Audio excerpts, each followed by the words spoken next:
Shalom, shalom. Tout d'abord, j'aimerais rendre gloire et hommage à Yahweh, Bahashim, Yahweh, Bahashim, au Kokedash. Shalom aux élus et double honneur aux apôtres de Great Millstone. Salutations à tous les croyants et croyantes israélites dispersés dans les quatre coins du monde qui attendent avec impatience la venue de notre Sauveur et Seigneur Yahweh Mashiach. Shalom. J'aimerais commencer la leçon avec Isaïe 41:15 parce que je pense que ça va diriger bien la leçon sur laquelle je veux me baser parce que je veux me concentrer aujourd'hui sur les, les, les corps miraculeux, extraordinaires que nous allons avoir à l'instant que nous serons joints dans les airs avec Yahweh Shah Mashiach. Quand je dis nous, si Dieu le veut, j'aimerais faire partie de ce chiffre majestueux, mais c'est pour ça que je continue à faire les travaux le mieux que je peux. Alors, dans Isaïe 41:15, c'est écrit: je vais faire de toi un traîneau à battre. Un traîneau à battre qui? Un traîneau à battre les Issa et puis les autres familles d'élite, parce qu'il faut comprendre qu'au moment de l'indignation, à la minute quand nous serions télétransportés dans les chariots de l'Éternel, eh bien nous serions sauvés. Les 200 millions de missiles qui vont, qui vont atterrir sur les États-Unis va laisser les États-Unis un désert constant, mais les familles des banquiers élites comme les Dupont, comme les Rothschild et tout cela, eux autres, ils se sont déjà préparés à aller se cacher dans, dans l'océan. Il y en a même qui se cachent, ils essaient de se cacher dans l'espace. Il y en a qui se cachent dans l'eau. Il y en a qui se cachent dans les bunkers, dans les rochers, tout partout. Alors, notre mission va devoir d'aller les dépouiller, comme c'est écrit dans Jérémie 49:10. C'est moi qui vais vous dépouiller, descendants d'Issou, qui va découvrir vos cachettes. Vous ne pourrez plus vous dissimuler. C'est la catastrophe pour votre race. Parce que Issou, lui, avec les autres nations d'élite banquiers qui sont tous contre nous, car que nous savons que nous avons beaucoup d'ennemis. Je vais juste lire le psaume 83 pour nous rappeler que nous avons beaucoup d'ennemis, nous, la nation d'Israël. Et dans le psaume 83 et 2, car voici tes ennemis s'agitent, ceux qui te haïssent lèvent la tête. Ils forment contre ton peuple des projets pleins de ruses et ils délibèrent contre ceux que tu protèges.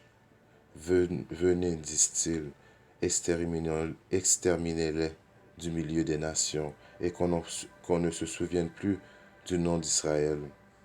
Ce sont les tentes d'Édom et les Ismaélites, Moab, Agrénéens, Guébal, Ammon, Amalek, bref, toutes les nations, et dont est le premier maître de cérémonie, il y a Ismaël, il y a Moab qui sont les Chinois, éventuellement toutes les nations dans les sommets, les G7, qu'est-ce que vous pensez qu'ils font?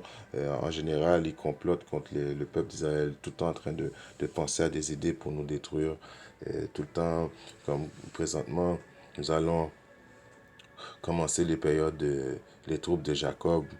Et toutes les troupes de Jacob, éventuellement, ça va finir. On va voir que ça va avoir été juste pour exterminer les enfants d'Israël. En bout de ligne, Issa a été créé pour essayer d'exterminer les enfants d'Israël. Vous comprenez? Donc, je vais poursuivre.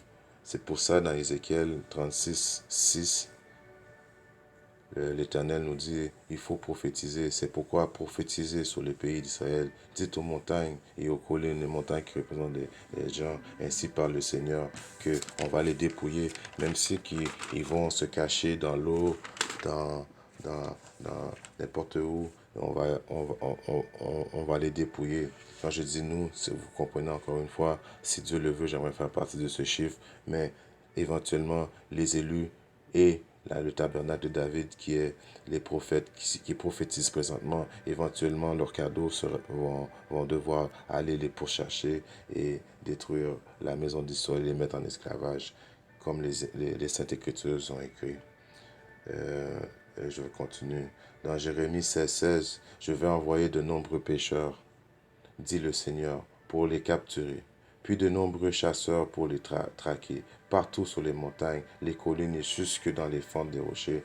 Alors oui, euh, présentement, les pécheurs, c'est qui? Les pécheurs, en réalité, présentement, c'est les prophètes qui prophétisent ce que vous voyez dans toutes les rues du monde, qui pleut ou bien qui neige ou bien qui quoi que ce soit, qui fasse chaud. Ils sont toujours là dans les rues, dans le monde comme Yahusha Hamashiach les a commandés en train de prophétiser. Mais éventuellement, ces hommes vont devenir les chasseurs, les traqueurs de l'Éternel, vous comprenez? Car l'Éternel va leur donner un corps de Dieu, vous comprenez? Comme on peut lire un peu des exemples dans les psaumes 18, je poursuis mes ennemis. Les ennemis, on les a lus, c'est qui les ennemis? C'est Issa et puis le tabernacle des dons et puis toutes les autres nations. Je poursuis mes ennemis, je les atteins et je ne reviens pas avant de les avoir anéantis. Je les brise et ils ne peuvent pas se relever, ils tombent sur mes pieds. Alors pour briser des ennemis, il faut avoir comme une force et des capacités extraordinaires. Donc c'est pas un simple humain normal qui va pouvoir briser d'une facilité un autre humain. Je continue. Tu me donnes la force de combattre.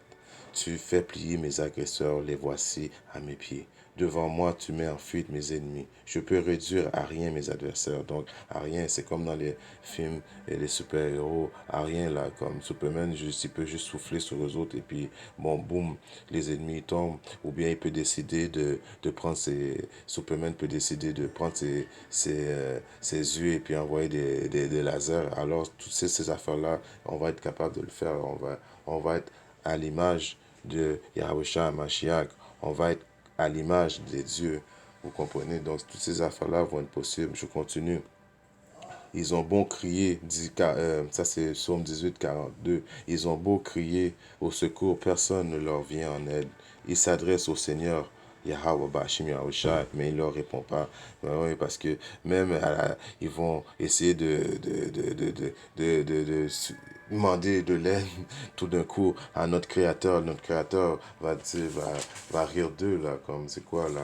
Vous comprenez, là, comme non, le jour de l'anéantissement est arrivé et puis bon, stay in your role. Vous avez voulu pendant tout le long essayer d'oppresser la nation d'Israël. Alors maintenant, c'est à votre tour de prendre votre châtiment. Vous comprenez? 43. Je les pulvérise comme une poussière au vent. Je les piétine comme de la boue des rues. Alors ils vont se faire piétiner comme la boue des rues. Et ils vont, ils vont vraiment avoir de la difficulté comme qu'ils méritent et j'attends ce jour avec impatience si je peux faire partie de ce chiffre majuscule comme je te dis. Dans le psaume 110, assieds-toi à ma droite jusqu'à ce que je fasse tes ennemis ton marchepied. Ça c'est Yahweh qui parle à Yahusha Mashiach, mais automatiquement que nous serons joints à lui pour l'éternité, toutes les avantages et puis les récompenses que Yahusha a eu du Père, alors il va les transmettre avec nous. C'est ça le but de tout le royaume de Yahusha Mashiach, de nous mettre tous dans le même corps, dans la même connexion, une pensée, un mind, un corps avec le grand créateur. Nous allons devenir tous unis sur les mêmes directions. C'est ça le but final du royaume de Dieu. Vous comprenez? C'est pour ça dans Matthieu, c'est écrit Matthieu 6, 33, préoccupez-vous d'abord du royaume de Dieu, vous accordera aussi le reste. Donc, il faut continuer à prophétiser le mieux que je peux. Comme moi, je ne suis pas le meilleur orateur, mais je fais de mon possible parce que je veux des guerres pures d'ici. Je ne veux pas rester ici. Là. Je suis tanné d'être ici. Là. Il sort avec ses manigances. Là. Il nous essaie de nous forcer d'avoir le jus de serpent. Et puis, il n'y a rien à son... Lui, il sort, je veux dire, il recule pas devant rien. Là, lui, il est prêt à tout pour essayer de détruire le peuple d'Israël. Il a été créé pour ça. Mais éventuellement, nous savons que nous devons vivre tout cela pour éventuellement être joints, unis avec notre Seigneur et Sauveur pour pouvoir, en effet, les mettre en esclavage parce que éventuellement c'est ça qui va arriver. Ils vont finir par être en esclavage parce on va avoir besoin des travailleurs là pour reconstruire le royaume. Le royaume, vous comprenez, on a construit le royaume. Tous les royaumes ont été construits avec la sueur des Israélites, que ce soit, vous comprenez, alors là, ça va être autour de Issa et puis les autres nations qu'on va avoir mis en esclavage pour reconstruire le royaume. Mais en même temps, la terre va être remise au bon. Donc, la manière on va diriger le nouveau monde, ça va être avec une autorité de fer en dessous des ordres de Yahushua Mashiach, mais en même temps, on va être dans la paix, en voulant dire, quand le bon est en pouvoir, j'essaie de trouver le, le verset qui dit ça, quand le bon est en pouvoir, eh bien tout le monde se réjouit parce que présentement elle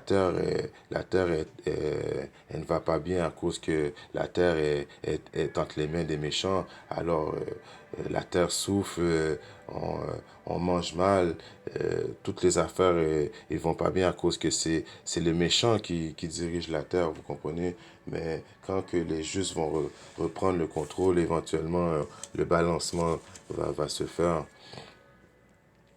Dans Isaïe 41:16, tu les jetteras en l'air et le vent les emportera, un tourbillon les dispersera et tu crieras la joie